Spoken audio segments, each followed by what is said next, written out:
आषाढ महिना म्हटलं की डोळ्यासमोर येते महाराष्ट्राचे आराध्य दैवत असलेल्या विठ्ठलाचे विलोभनीय रूप आणि आषाढी वारी। ईश्वराच्या नामस्मरणात देहभान विसरायला लावणारा आध्यात्मिक सोहळा म्हणजे पंढरपूरची आषाढी वारी। संपत्ती सोहळानं आवडे मनाला, लागला टकडा पंढरीचा, जावे पंढरीशी आवडे मनाशी, आषाढी एकादशी व्रतही, तुका म्हणे ऐसी आरत ज्यांचे मनी, त्यांची चक्रपाणी वाट पाहे। जय हरी विठ्ठल, श्री हरी विठ्ठल। नमस्कार, मी नेहा। देशोन्नतीमध्ये आपलं स्वागत आहे। देशोन्नतीच्या माध्यमातून आज आपण अकोला येथे असलेल्या प्रचंड पुरातन काळातील मंदिर श्री विठ्ठल रुक्मिणी मंदिर या विषयावर आज आपण बोलणार आहोत। चला तर मग जाणून घेऊया मंदिराची माहिती। जुने शहर अकोला येथे 312 वर्ष जुनं मंदिर असून या मंदिराची स्थापना 1704 ला पोपटलाल अग्रवाल यांच्या वंशजांनी केली आहे असा इतिहास आहे। या मंदिराची जागा मुळगावकरांची होती।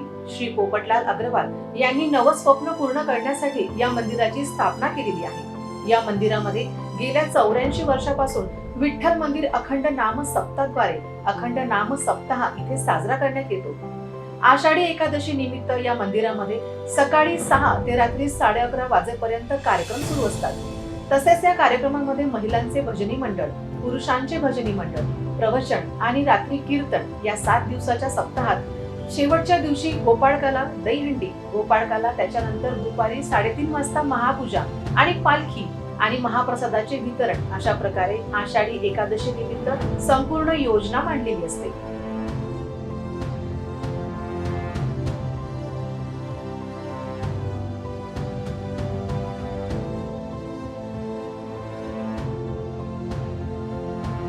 आषाढ महिन्यात येणारी एकादशी हिंदू धर्मात अतिशय पूज्य मानली जाते।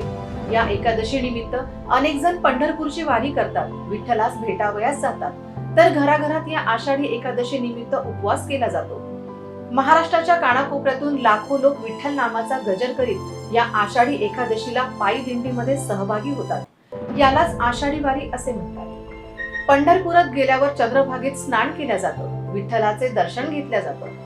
आषाढी एकादशी निमित्त विविध ठिकाणाहून पालख्या पंढरपुरास येतात, जसं की पैठणहून एकनाथांची पालखी, त्र्यंबकेश्वरहून निवृत्तीनाथांची पालखी, देहूहून तुकाराम महाराजांची पालखी आणि आळंदीहून संत ज्ञानेश्वरांची पालखी ही पंढरपुरास येते। शेगाव या ठिकाणाहून पूर्ण ब्रह्म अधिकारी श्री संत गजानन महाराजांची पालखी ही पंढरपुरास रवाना होते।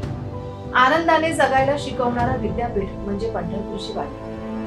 तर एकंदरीत ही होती छोटीशी विठ्ठल रुक्मिणी मंदिराची माहिती। देशोन्नतीच्या माध्यमातून अकोला शहरातील प्रचंड जुनं मंदिर दाखवण्याचा एक छोटासा प्रयत्न। तरी आपल्याला हा व्हिडिओ आवडला असेल तर आमच्या चॅनलला आजच सबस्क्राईब करा आणि बेल आयकॉन क्लिक करा।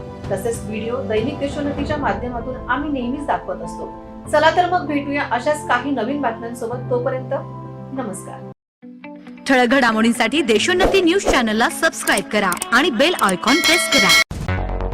मुंबई, पुणे, नागपूर, मराठवाडा असो का विदर्भ, राजकीय, सामाजिक, शैक्षणिक क्षेत्र असो का क्रीडा, सर्वच घडामोडीचे विश्लेषण पाहायला विसरू नका। फक्त देशोन्नती न्यूजवर।